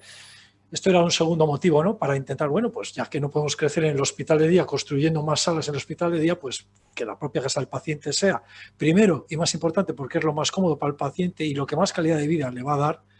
Y segundo, porque incluso para el hospital puede ser bueno no crecer tanto dentro del hospital, sino empezar a crecer en los domicilios de los pacientes. Y sobre esto vino la COVID. La COVID, de alguna manera, ha precipitado lo que ya era necesario. Realmente ahora que un paciente venga a un hospital acompañado con sus acompañantes a darse un tratamiento con enorme frecuencia, pacientes además muy sensibles, muy de riesgo en caso de que se contagien de COVID. Hay estudios que sugieren que estos pacientes, si se contagian hasta el 10, por encima del 10% pueden fallecer. En un intento de proteger a los pacientes y de todo lo anterior que hemos hablado, pues yo creo que hacía necesario hacer algo, ¿no? Y nació esta iniciativa. Esta iniciativa consiste que tratamientos determinados que son de bajo riesgo y de corta duración, en vez de que el paciente venga al hospital, vamos a ir a casa del paciente y administramos ese tratamiento allí. Esto que parece tan sencillo, no es tan sencillo. Esto es un cambio organizativo tremendo, no es sencillo. Como ya sabéis, los hospitales, hospitalización domiciliaria, hace años que lleva llevando el hospital a casa, pero es un contexto totalmente distinto. Estamos hablando de pocos pacientes habitualmente, manejos complejos, son realmente ingresos completos, pero nosotros aquí no planteamos un ingreso completo, sino un tratamiento sencillo. Para poner en marcha este programa, digamos, habría que primero seleccionar qué íbamos a hacer en casa, ¿no? Dentro de lo que podemos administrar en casa, tratamientos que podemos administrar en casa, teníamos tratamientos muy complicados, muy largos, no parecía el contexto ideal. En todo caso, si son pocos, podíamos hacer que hospitalización domiciliaria fuera allí, pero si son muchos, y nosotros normalmente tenemos muchos tratamientos, muchos pacientes, no parecía viable desde el punto de vista de cantidad de personal, de medios que tendríamos que tener disponibles. Luego tendríamos tratamientos intermedios. Quizás este sea un siguiente paso, pero no es un paso fácil, ¿no? Son tratamientos donde, por definición, hay un riesgo, debe haber presente un médico. Esto complica las cosas, pero teníamos otro tipo de tratamientos que eran tratamientos de baja complejidad, bajo riesgo y corta duración, que nos pareció que era el escenario ideal para poner en marcha esta iniciativa. Son tratamientos de bajo riesgo y esto lo definen los oncólogos. Nosotros definimos que tratamientos son aquellos que solo de modo excepcional pueden producir una complicación que pueda significar un riesgo para el paciente, porque lo primero es la seguridad. Un programa de este estilo no puede ponerse en marcha comprometiendo la seguridad del paciente. Es decir, definimos, aunque tengamos unos criterios generales, será caso a caso definido por cada oncólogo qué paciente tiene poco riesgo, con lo cual puede entrar al programa. En todo caso, además, vamos a empezar con una zona próxima, va a ser el área de Santander, por si hubiera alguna complicación, también tener una rápida posibilidad de trasladar al paciente al hospital. De corta duración, puesto que vamos a tener que tener personal, que en este caso va a ser de enfermería, presente durante la administración del tratamiento, y si son tratamientos de larga duración, la coste-efectividad de esta iniciativa podría verse muy comprometida. Y repito que va a haber, son tratamientos cortos, son tratamientos de bajo riesgo y va a haber una cobertura, vamos a estar, pues digamos, el equipo médico totalmente disponible, los medios del hospital totalmente disponibles, pero no en el domicilio. En el domicilio de los pacientes solo va a haber personal de enfermería y luego el chofer o el conductor que los lleve de un domicilio a otro, con lo cual de alguna manera podríamos hacer esto más costo efectivo. Este programa, que repito, aunque parezca sencillo, no es fácil porque significa muchas transformaciones. Por ejemplo, desde el punto de vista de las TICs, el esfuerzo está siendo importante porque se trata de que el mismo programa, la misma rutina que hacemos en el hospital de día, donde evidentemente todo está informatizado, pueda mantenerse exactamente igual con los mismos criterios de seguridad y que no se pierda información en el domicilio. Esto está exigiendo ajustes en los sistemas que yo creo que ya son bastante avanzados. Pues este programa pensamos que era posible y lo vamos a lanzar, de hecho está muy lanzado, y pensamos que era mejor hacerlo dentro de un piloto muy controlado, que además estuviera todo totalmente estructurado, existe un proyecto totalmente escrito. Esto ha pasado por el comité ético porque es una innovación asistencial, que es una forma de innovación muy importante, no todos son fármacos nuevos y diagnósticos nuevos. Asistir de manera distinta a los pacientes también es innovación y esto ha pasado pues, por el comité ético, existe una hoja de consentimiento informado, se van a recoger datos de manera muy exhaustiva sobre cómo van funcionando las cosas, porque este programa piloto nos va a servir para ver qué problemas puede haber, intentar mejorarlos y que cuando ya se lance a gran escala esto de alguna manera pues esté todo perfectamente conocido qué es lo que pueda pasar e incluso esta experiencia transmitirla y que pueda ser, digamos, extendida a otros hospitales. Pero no solo eso, sino que además vamos a incorporar un estudio de economía de la salud y pues en este sentido colaboramos con el grupo de IDIVAL de economía de la salud, en el cual vamos a hacer una evaluación muy exhaustiva de qué medios son los que se consumen, pero que digamos qué costes son los que se evitan. Traslado del paciente al hospital, la propia estancia en el hospital de día, qué coste pueda tener ese familiar que tiene que venir, que si en cambio si está en el domicilio posiblemente ya no sea necesario que venga y pierda su horario laboral, costes indirectos, costos de todo tipo. Y también vamos a hacer encuestas de satisfacción para ver no solo los resultados en salud, sino la satisfacción que puede tener el paciente, incluso comparando con cuando el paciente tenía que venir al hospital de día y cuando ahora vamos a verle y le damos el tratamiento en casa, cómo lo percibe esto, ¿no? Yo creo que es un programa tremendamente interesante y que va en el sentido que yo creo que tenemos que ir, que es llevar cada vez más la medicina a la vida de los pacientes y no tanto los pacientes a la medicina. Este programa ya he de decir también que ha sido puesto en marcha gracias a, digamos, colaboraciones de distintas industrias farmacéuticas que de alguna manera, bueno, financian de manera que incluso este piloto va a significar coste cero para el hospital. Pero sí que quiero recalcar que esto es iniciar un programa, pilotarlo, pero esto realmente debe entrar en la cartera de servicios y una vez pilotado, una vez rodado el programa, lógicamente debe ser incorporado por el Servicio Cántabro de Salud, que como un servicio más a los pacientes. Esto no va a ser la última iniciativa. Realmente, en este sentido de llevar el hospital al paciente, yo creo que el siguiente paso posiblemente va a ser tratamientos intermedios. Algunos es posible que sí que podamos, pero seguir a un siguiente paso es más complicado, pero tenemos que empezar por lo más sencillo, ver que no hay problemas, rodar mucho la metodología para estar seguros que en lo sencillo lo hacemos bien para pasar a tratamientos intermedios que son ya más complicados. Y hay también otra iniciativa que quizás la tengamos que dejar para un poquito más adelante, pero no mucho más adelante. La telemedicina realmente está aquí para quedarse. Nosotros hemos hecho un cambio enorme hacia la telemedicina ya, forzados por la COVID. Estamos haciendo un porcentaje muy alto de consultas por telemedicina. Hay que mejorar los sistemas, las videollamadas, pero claramente eso se va a quedar ahí incluso cuando ya no haya COVID. Hay ciertas consultas que posiblemente se pueden hacer perfectamente sin que el paciente se traslade, pero va a haber pacientes y va a haber consultas que vamos a seguir teniendo que ver al paciente. Vamos a tener que seguir explorándolo. Yo creo que hay ciertas noticias, hay ciertas, por ejemplo, ver un paciente nuevo, cuando se produce una progresión hay que transmitir una mala información, una mala noticia y hay que plantear un cambio complejo de tratamiento. En muchos momentos, pacientes que están pues muy enfermos, que necesitan una valoración directa, yo creo que la presencia, el contacto físico va a tener que seguir siendo necesario, pero el contacto no tiene por qué ser necesariamente en el hospital.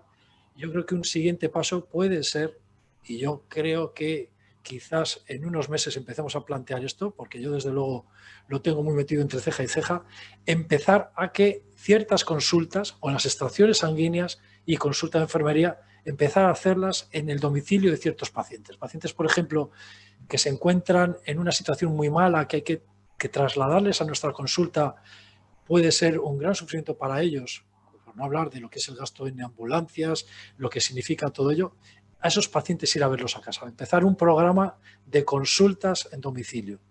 Aparte de la telemedicina, las consultas habituales, para ciertos pacientes, consultas en domicilio. Hay muchas cosas para hacer. Creo que tenemos un campo inmenso en este sentido y que, bueno, esta iniciativa, acercar la medicina al paciente, llevarla a su casa y que realmente tenemos su vida lo menos posible es necesario y además es posible. Y no sé cómo voy de tiempo porque puse el cronómetro, pero se me olvidó mirarlo. ¿Cómo vamos? Más o menos yo creo que bien. 2 minutos, Fernando. Pues entonces, si os parece, lo dejamos aquí y luego en la discusión podemos comentar lo que queráis. Muy bien. Muchas gracias. A continuación y finalmente tiene la palabra Marta del Amo, de la edición en español del MIT de Technology Review. Muchas gracias, Marta. Hola. Hola. Hola, ¿qué tal? ¿Me oís? Vale.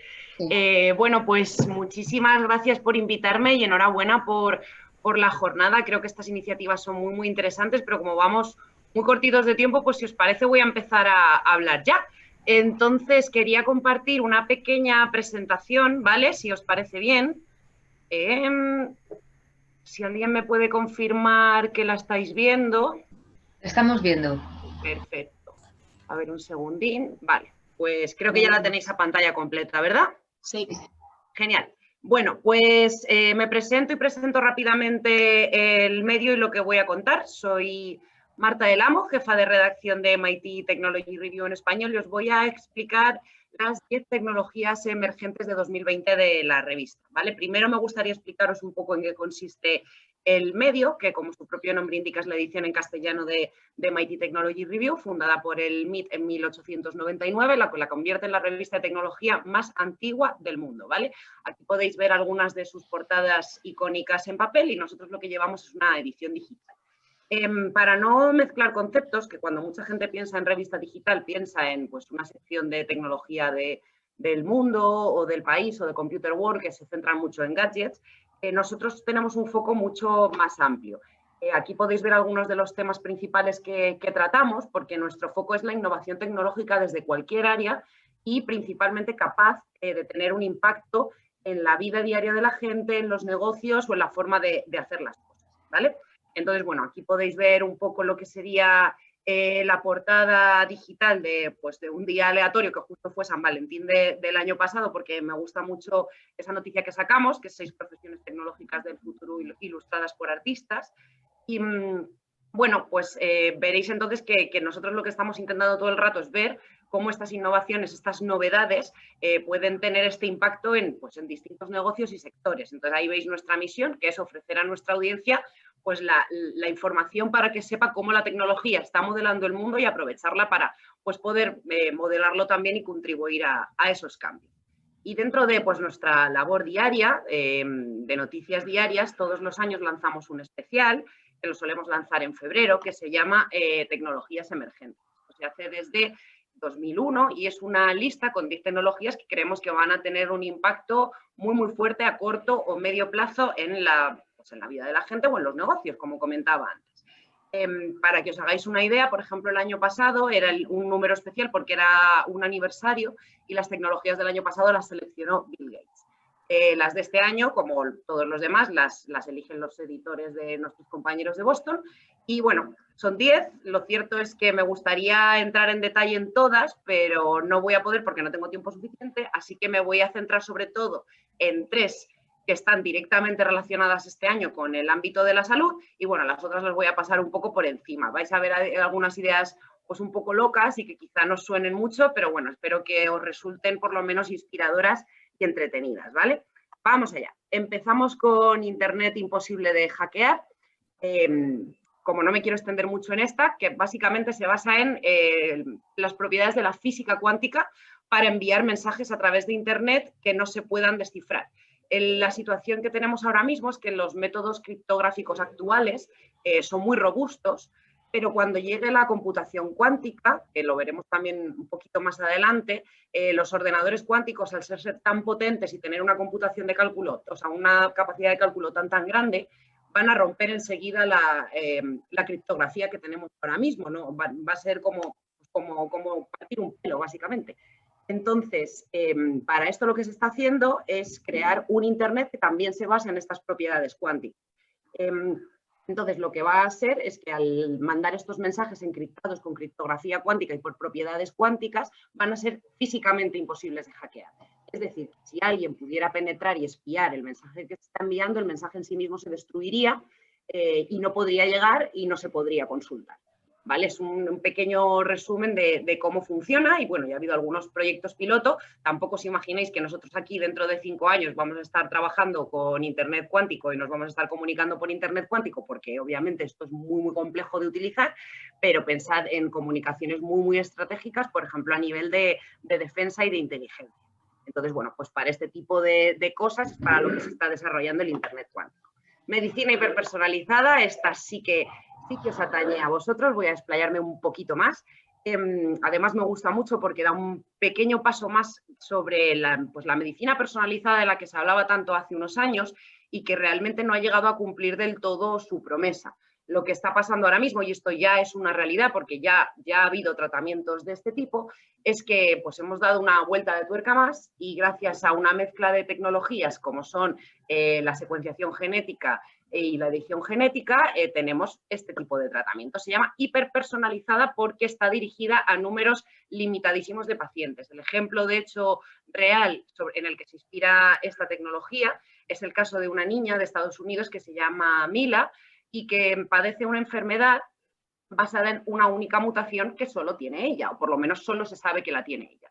Esta niña estaba muy enferma, secuenciaron su genoma, vieron que tenía una mutación y en un plazo de 1 año desde que la identificaron, desarrollaron un fármaco basado en edición genética, supongo que conocéis todos la técnica CRISPR, que lo que hizo fue silenciar uno de los genes defectuosos que tenía esta niña para revertir su enfermedad. En este momento es cierto que no se ha curado, o sea, la enfermedad, ella no tiene una calidad de vida como podría tener cualquier persona que no padece dolencias, pero sí ha mejorado bastante. Es una enfermedad que le impedía moverse, tenía muchas convulsiones, muchos dolores y esta niña ahora se encuentra pues muchísimo mejor.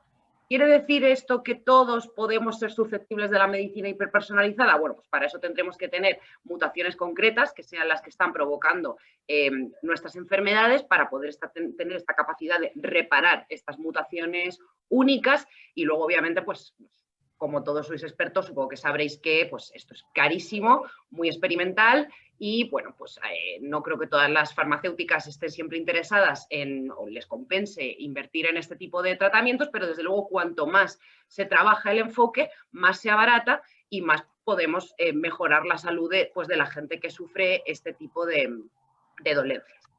Dinero digital, aquí sí que no me quiero meter nada. Conocéis todos las criptomonedas, supongo que habéis hablado o habéis oído hablar de blockchain, que se basa, de Bitcoin, que es una criptomoneda basada en una cadena de bloques, que es un libro abierto a todo el mundo. Y aquí el enfoque que se plantea es que tanto Facebook en Estados Unidos como el Banco Popular de China quieren lanzar sus propias monedas digitales, basadas también en blockchain. Lo que pasa es que no serían en cadenas abiertas como funcionaría Bitcoin. Y ya no me quiero extender más, que tenemos poco tiempo y hay muchos temas. Medicamentos contra el envejecimiento, otra en la que me quiero detener. Esta es muy chula porque básicamente supone un cambio de enfoque de la medicina tal cual la conocemos. Sabréis que ahora mismo lo que hacemos, bueno, lo que hacéis vosotros, yo no, es que cuando una persona pues, desarrolla pues, una degeneración macular, una artritis, una demencia y determinadas enfermedades asociadas a la edad, lo que hacemos es abordar esas enfermedades en concreto.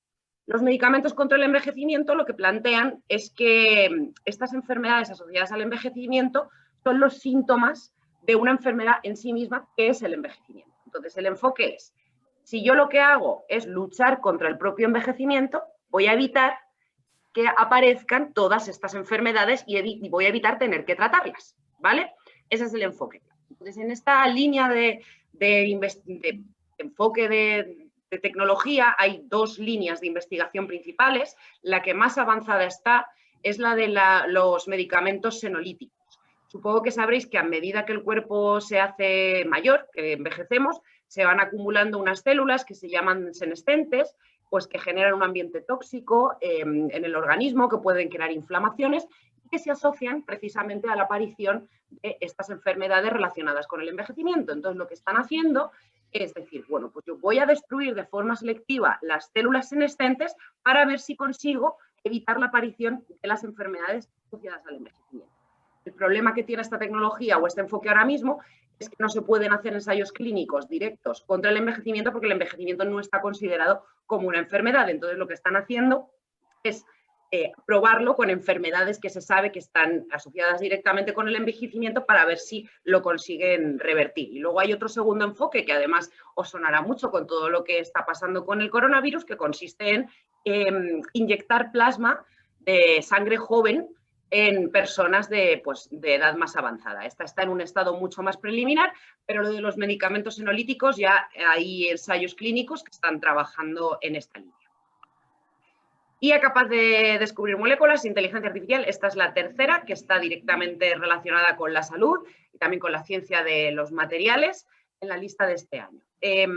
Igual, pues sabréis que lanzar un nuevo fármaco al mercado cuesta muchísimo, la media lo podéis ver ahí, creo que son, a ver, espérate que me estoy tapando yo a mí misma, 2.300 millones de euros para investigar de cada 10.000 moléculas que se seleccionan en investigación para ver si pueden pasar a potenciales fármacos, normalmente solo una pasa. Entonces, con la cantidad de moléculas tan grande que hay en el universo, que me parece que la cifra es 10 elevado a 60, es decir, 60 ceros, pues obviamente a los químicos y a los farmacólogos les cuesta muchísimo investigarlas todas. Este enfoque lo que plantea es alimentar un algoritmo de inteligencia artificial con patrones moleculares, con un montón de información ya conocida de moléculas que se sabe que funcionan como medicamentos y otras que se sabe que no, con distintos patrones, como por ejemplo su estructura en 3D. Y a partir de ahí, pues la inteligencia artificial lo que hace es encontrar patrones para sugerir qué moléculas pueden tener potencial farmacológico. esto ya está funcionando, ya ha habido un equipo de investigación que me parece que ha sido 4 meses, ha conseguido identificar 30 moléculas candidatas y está investigando una frente a los 10 años que se suele tardar en un proceso habitual. Y además de descubrir moléculas pues, que no se trabajan o que no se conocen tanto, que no están investigadas, también sirve para reposicionar fármacos que ya existen. Y de hecho, esto se ha hecho en pleno coronavirus se consiguió identificar el raxilopeno, que es un compuesto que se utiliza, no me acuerdo muy bien del nombre, me vais a disculpar ahí, es un fármaco que se utiliza contra la osteoporosis, ¿vale? Y gracias a esta técnica, pues lo que consiguieron es que esta inteligencia artificial dijo, oye, creo que esta molécula también podría ser útil en la lucha contra el coronavirus y ahora mismo pues se está investigando también a nivel tratamiento, no vacuna, sino a nivel tratamiento. Y esta es una tecnología que obviamente tiene muchísimo potencial para acelerar la investigación y para acelerar la llegada de nuevos fármacos, sobre todo sabiendo que hay tantas moléculas en el universo pues que podrían salvar vidas y no las estamos utilizando porque no tenemos capacidad de investigarlas todas. Me parece que me quedan 5 minutos, así que voy a ir muy rapidín con las 5 que me quedan. Las megaconstelaciones de satélites, desde que se lanzó el primer satélite Por ¿Sí? Marta. Dime. 2 minutos, no te quedan 5, perdona. Vale. Hay que ir ajustando para que pasemos el turno de preguntas. Muchas gracias. Pues os las cuento rapidísimo. Nada, esta es básicamente que ya no cuesta prácticamente nada. Bueno, nada no, es caro, pero en comparación con el primer satélite no cuesta mucho lanzar satélites, además son cada vez más pequeños, el hecho de que sean cada vez más pequeños permite subirlos al espacio en bloque en lugar de uno y bueno, pues cada vez tenemos más, hay empresas como OneWeb, Virgin Galactic, que están lanzando también la de SpaceX, de Elon Musk, que están lanzando constelaciones tremendas de satélites pues, para dar comunicación por satélite, de Internet, para hacer investigación astronómica y también pues, para tomar imágenes satelitales. Rapidísimamente, supremacía cuántica. El año pasado Google por fin consiguió que un ordenador cuántico hiciera un proceso más rápido que el superordenador más potente del mundo. Esto ahora mismo no nos sirve de nada porque no hay algoritmos muy eficientes, pero cuando tengamos estos ordenadores cuánticos, pues la capacidad de cálculo que tienen permitirá pues, aumentar exponencialmente la investigación. Tampoco me voy a meter mucho aquí, que quiero ir muy rápido. Voy a tener que cortarte. Vamos a tener que dar paso al turno de preguntas porque si no nos va a quedar cojo. Discúlpame, Marta. Pues no pasa nada, os quedáis sin saber las últimas 3. Espero que os hayan gustado por lo menos las que estaban relacionadas con medicina. ¿Vale? Concluye. Compartir pantalla y bueno, pues muchísimas gracias. Espero no haberme alargado mucho. Muchas gracias a todos los panelistas y evidentemente a todos por ajustaros al tiempo para dar paso a las preguntas que han ido planteando las personas que también están asistiendo y que de alguna manera van a enriquecer este panel, este webinar. No sé si Flora, ¿quieres empezar tú? Sí, hemos recogido varias preguntas. Lo primero es para todos los panelistas, una enhorabuena, que nos dicen que es un ejemplo de co-creación entre todos los estamentos interesados en mejorar la atención a los pacientes de Cantabria. Tenemos una pregunta para David. ¿Tenéis pensado implementar en la evaluación de fármacos el impacto social de las nuevas moléculas derivado de menores hospitalizaciones de los pacientes por un mejor control de la enfermedad, menor asentismo laboral y escolar, mejores perfiles de seguridad y eficacia que eviten complicaciones en el manejo de la enfermedad? Bueno, voy a intentar ser breve. Yo creo que en ese sentido, desde la perspectiva, en este caso académica, la respuesta es ya lo estamos haciendo y por supuesto que sí. Pero después de la perspectiva de decisor o decisora, no creo que sería yo el que tendría que contestar exactamente a esa parte. Pero solamente si me dejas 30 segundos, Flora, yo creo que es importante en ese sentido, y no sé si antes lo he desarrollado del todo, la importancia de la innovación y enlazando lo que decía antes Jorge Mullo un poco hace unos minutos, es importante, ¿por qué? Porque al final, si no, estamos dejando fuera la parte de la sociedad, ¿no? Es muy difícil implantar riesgo compartido, sobre todo, ya digo, si no tenemos financiación pública suficiente con impuestos o con copagos, pero es cambiar un poco el chip. Sobre todo que la parte del privado también se configure como socio. Sé que hay dificultades en este caso a la hora de acceder a datos, confidencialidad.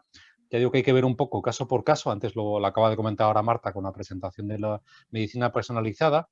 Pero ya digo, por ejemplo, sin extenderme, ya me callo. Los acuerdos de riesgo compartido, hay acuerdos basados en los resultados. Y si no, por ejemplo, la parte privada se va obligado a reintegrar lo que no ha cumplido. Si esa evaluación es correcta, con lo que estabais un poco comentando y se plantea en la pregunta, yo creo que es interesante y se genera un ahorro, pero sobre todo, ya digo, lo importante es que hay que alinear en ese sentido transferencia de riesgos también al privado, pero sobre todo también, ya digo, es la sociedad la que pierde si no se genera la innovación, en este caso en sanidad. Una pregunta también para Santiago. ¿Es verdad que la sanidad del futuro se dirige a la sostenibilidad del sistema dentro de un mundo más móvil, más conectado, con una evolución hacia una medicina más predictiva y preventiva, con accesibilidad al dato, con mejora de la experiencia del paciente, transparencia y plan integral? ¿Cuáles creen los ponentes que van a ser los próximos datos que se van a implantar y van a favorecer al paciente y el trabajo de los profesionales en el día a día?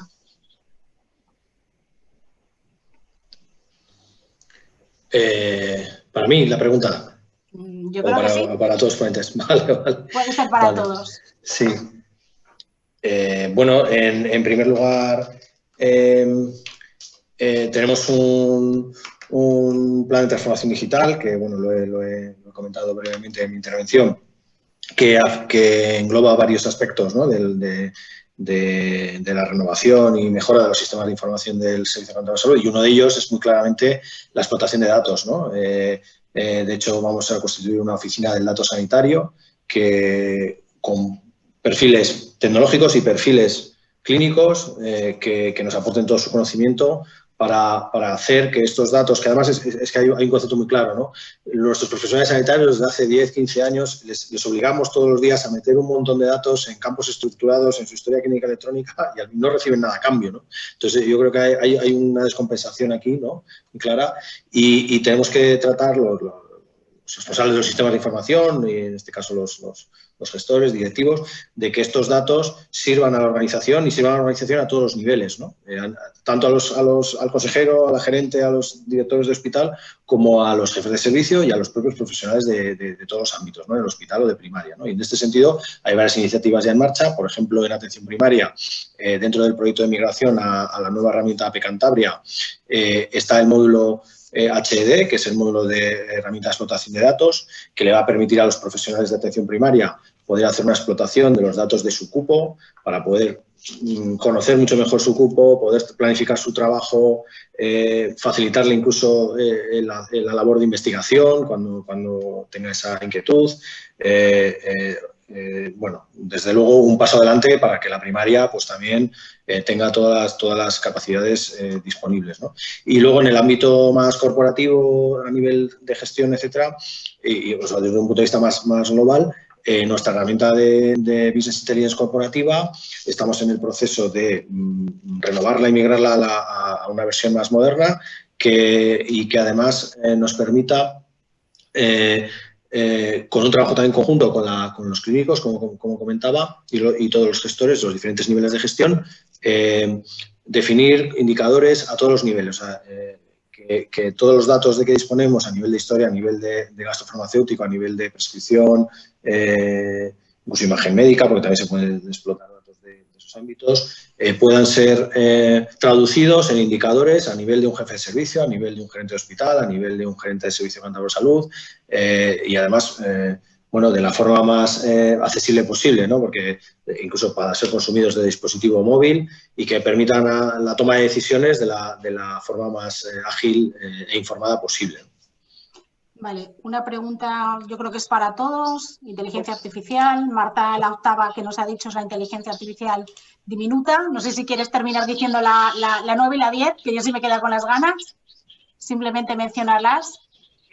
Vale, bueno, la 9 y la 10 eran inteligencia artificial diminuta, que es la que se ejecuta en los móviles, luego una técnica de privacidad que en realidad como usuarios simplemente nos beneficia para anonimizar nuestros datos, pero que no la ejecutamos nosotros, y luego la última es un enfoque de modelos, simulaciones computacionales capaces de demostrar que el cambio climático es responsable de eventos extremos que están ya sucediendo a nivel climático. Esas eran, así que no me enlazando con todo esto, inteligencia artificial, simuladores, deep learning, alguien nos pregunta, ¿va a hacer prescindibles a los médicos y médicas? Para todos. Vale, bueno, si queréis contesto yo primero y luego ya habláis vosotros. Yo siempre digo que la inteligencia artificial no sustituye personas, sustituye tareas, ¿vale? Entonces hay tareas en las que la inteligencia artificial obviamente es más eficiente que los humanos y tiene unos mejores resultados, pero eso no quiere decir que el médico salga de la ecuación, ¿vale? Al final la decisión última siempre la tiene que tomar el médico, aunque un algoritmo sea capaz de aligerar determinadas cargas de trabajo. Ahí lo dejo. Yo como médico estuve en una charla en Estados Unidos, la daba alguien que trabajaba en Google y hablaba sobre esta cuestión, ¿no? Y estuvo tanto rato hablando de que realmente la inteligencia artificial no era una amenaza para los médicos que me dejó preocupadísimo. Yo sí que creo que posiblemente, no nosotros, sino muchas profesiones van a sufrir cambios muy importantes en los próximos años. Sí que creo, como tú has dicho, que el componente humano va a estar ahí, va a ser difícil que una inteligencia artificial transmita apoyo, empatía, compañía, y creo que vamos a tener que estar ahí, pero va a cambiar mucho nuestro trabajo, posiblemente, muchísimo. A lo mejor tengamos que empezar a trabajar mucho más aspectos de comunicación y de humanidad, y los aspectos más técnicos igual nos los hagan más las máquinas, ¿no? Tenemos tiempo para 2 cuestiones más, las habéis dejado varios ponentes en la mesa. Cuando has estado contando tú, Fernando, el proyecto innovador que tenemos de oncología, entiendo que también habrá habido miedos de sacar la asistencia fuera del hospital en el propio servicio, ¿verdad? ¿Cómo lo has vivido? Todo paso significa adentrarte en lo desconocido, ¿no? Cuando empezamos a tratar pacientes en hospital de día, en vez de ingresarlos, hubo sus problemas. Claro, no es lo mismo una consulta allí que en un hospital con todo su personal y todos sus medios. No pasó nada, nadie discute ya los hospitales de día. Y ahora, pues claro, por ejemplo, va a haber solo... Este es un proyecto que no lo he dicho antes, pero lo lideran y gravita sobre personal de enfermería. No va a haber médicos. Si mandamos un médico, esto lo convierte en una cosa ya posiblemente difícilmente costo efectivo y mantenible, ¿no? Para lo cual hay que seleccionar muy bien los pacientes. Yo creo que si hay una buena selección de pacientes realmente de bajo riesgo, no va a haber problema. En todo caso, en este estudio piloto lo veremos, porque una de las cosas que queremos ver es si realmente no hay problemas. Y si hubiera problemas, corregirlos. Y a lo mejor hay veces que hay que echar marcha atrás. Yo no creo que haya problemas porque vamos a hacer una selección muy cuidadosa de pacientes. Y el personal de enfermería que va a ir a verle está muy preparado, formamos un equipo y realmente yo creo que es un paso que se va a implantar y que va a permanecer y que dentro de unos años todos los servicios de oncología de todo el mundo estaremos haciendo muchos tratamientos así. Y de otros servicios también, claro. Bien, una pregunta también para... Un momento, perdóname, Flora, que en ese sentido es algo innovador total. Y desde luego es un cambio de metodología y como tú dices, no estábamos acostumbrados a pasar del tradicional ingreso a un hospital de día y ahora del hospital de día a este nuevo, evidentemente que está unido también a lo que nos planteaba una de las personas que está relacionado con menor absentismo, menor control de enfermedad, no menor control, sino que en definitiva cuando la enfermedad no solo es de uno mismo, sino es de todo su entorno. De todo el tema, bueno, es absentismo no solo de la persona enferma, sino del acompañante. Es absentismo escolar, evidentemente, de la persona enferma o del acompañante, es decir, que es mucho más amplio, pero desde luego es un reto lo que os planteáis, un reto muy importante. Sí, os iba a comentar que para David, en la ponencia has estado un poco diciendo que se necesitaría más dinero para evaluar. ¿De dónde lo sacamos? La situación actual es la que es, complicada. ¿Nos puedes contar algo sobre algún tipo de iniciativa? Bueno, yo en ese sentido lo que dije es que hay varias personas en este caso y también están entre las personas asistentes también, muchas de ellas en este seminario que un poco comparten esa línea, ¿no? de que realmente los fondos de financiación europeo, pues por ejemplo para esa agencia similar al NICE británico, ¿no? A esa agencia de evaluación se podría en este caso nutrir para obtener esa financiación para la especie de agencia española, ¿no? Para esa interfaz entre sanidad y economía. Y después, en ese sentido, Flora, lo que quería decir un poco antes, ¿no? Es que quizás la sanidad a veces, y bueno, no es por cuestión de ahora de la actualidad, pero a veces tiene algunos aspectos demasiado politizados y en los cuales la transparencia en algunas decisiones todavía es muy mejorable de por qué se toman unas y otras no. Quiero decir de gestión, no de lo que comentaba Fernando, evidentemente, de esa parte de gestión clínica que ojalá fuese mayor, ¿no? Entonces, lo que quería decir es que, por ejemplo, él hablaba o comentaba ahora Marta, ¿no? Que decía antes yo que claro, si se hace evaluación, lo que permites es poner esa evaluación, ese resultado en el eje, y si el que toma la decisión gestora no lo hace, con esa información tiene que explicar por qué no lo está haciendo. Y por eso es muy importante, estamos encantados, Fernando, ya lo sabéis, de colaborar con vosotros y con tu servicio, porque va a poner esa experiencia piloto, va a plantearla en el eje. Si la evaluación es positiva, si luego no se hace en otros servicios, se tendrá que explicar por qué no se está haciendo. Pero ya digo, con información, con transparencia y con una evaluación que, un poco y acabo ya, informa de la decisión, no sustituye al decisor que está arriba, al político, al gestor, no la sustituye, pero aporta esa transparencia. Tiene que explicar por qué no lo está haciendo o por qué lo está haciendo de un modo distinto. Yo creo que ese también es ¿no? Es como un obstáculo, una barrera por el cual yo creo que muchos se resisten desde arriba a no implantar la evaluación, y precisamente es el momento de hacerlo ahora, Flor. Yo, si me dejáis... Sí, por supuesto, por supuesto.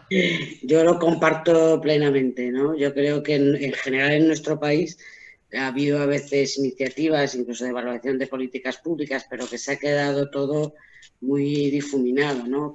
Y yo no sé si es que de alguna manera también hay como un miedo, no sé, de alguna manera nos cuesta evaluar, y yo creo que hay que evaluar a todos los niveles, ¿no? O sea, hay que evaluar políticas globales, tomas de decisiones de gestión, y desde luego me parece, y desde el principio, porque desde el principio lo hablamos con Fernando y con su equipo, el proyecto tal como se ha planteado y el evaluarlo, porque es básico, entre otras cosas porque dentro de lo que es la sanidad pública y los proyectos que hacemos, los proyectos y las cosas que hacemos o las tecnologías que incorporamos, es dinero público, ¿no? Y el dar cuenta, la accountability, ahí me parece que es un elemento básico, ¿no?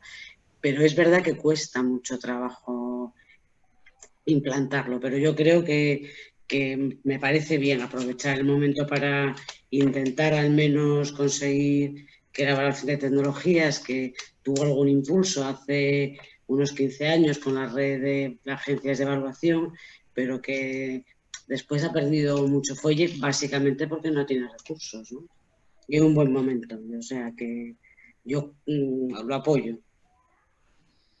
Muchas gracias. Ya las últimas preguntas están centradas en el doctor Fernando Rivera. Desde luego ha despertado interés esta nueva forma o lo que nos puede venir en un futuro más o menos próximo. Y nos dice, si en el piloto se seleccionan pacientes, ¿también se seleccionan tratamientos que igual eficacia tienen pautas posológicas más largas? ¿Y dónde encaja el paciente en todo este nuevo concepto de atención? Esa es una de las preocupaciones. ¿Dónde encaja el paciente? En el centro.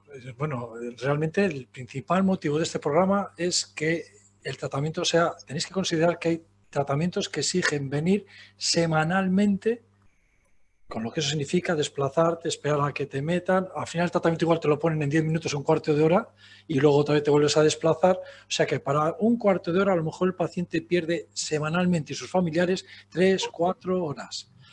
El principal motivo de este programa ha sido hacer más cómodos los tratamientos para los pacientes y mejorar su calidad de vida. Normalmente, aparte, aquí va a haber un primer filtro por parte del profesional que vea que es un tratamiento seguro, eso es lo primero, la seguridad, que vive dentro de la zona y que el tratamiento se ajusta a los requisitos, y se lo va a ofrecer el paciente si quiere entrar al programa, y si no, no. De hecho, va a haber incluso también un consentimiento informado. En cuanto a ¿qué tratamientos? Bueno, nosotros sabemos perfectamente qué tratamientos son los que tienen posibilidades de provocar complicaciones y cuáles no, y solo entrarán en este programa aquellos tratamientos que sabemos que la posibilidad de generar una complicación que pueda menoscabar la seguridad sea mínima, es decir, que ponemos por delante la seguridad. Nosotros lo tenemos perfectamente definido, pero es que no solo eso, el profesional, el oncólogo que vea a ese paciente va a decidir si no solo es que ese tratamiento en general sea poco problemático, sino que además ese tratamiento en ese paciente, en sus circunstancias, es seguro, y solo el que pase el filtro se lee, y además luego el paciente consentirá, se intentará. Ya os digo que el tanteo que hemos hecho inicial, yo lo he hablado con algunos pacientes, todos a los que se lo he comentado, bueno, deseandito que el programa esté en marcha, porque es que realmente la calidad de vida, la comodidad no tiene nada que ver. que te lo vengan a poner en casa a una hora determinada, a que tú tengas que andar viniendo al hospital, aparcando, subiendo, no sé qué. El miedo al COVID, a la COVID, la gente tiene miedo en el hospital, esto evita el que tenga que venir. Pero bueno, cuando no haya COVID creo que será igualmente útil. Bueno, pues muchas gracias. Vamos a ir finalizando este webinar y como comenzamos el mismo, os puedo decir que acabamos on time, perfectamente a la hora que teníamos prevista, con lo cual me siento especialmente satisfecha. Agradeceros a todos, no solo por vuestras presentaciones, vuestros comentarios. Me gustaría agradecer a todos los que de una manera u otra habéis participado. Gracias a todos los ponentes. Gracias Celia Gómez, gracias Galo Peralta, gracias José Roca, gracias Jorge Mullo.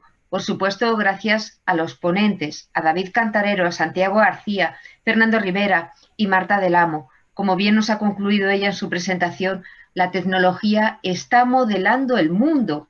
De manera especial, nos gustaría agradecer también el apoyo que hemos recibido de Lidival y de Roche.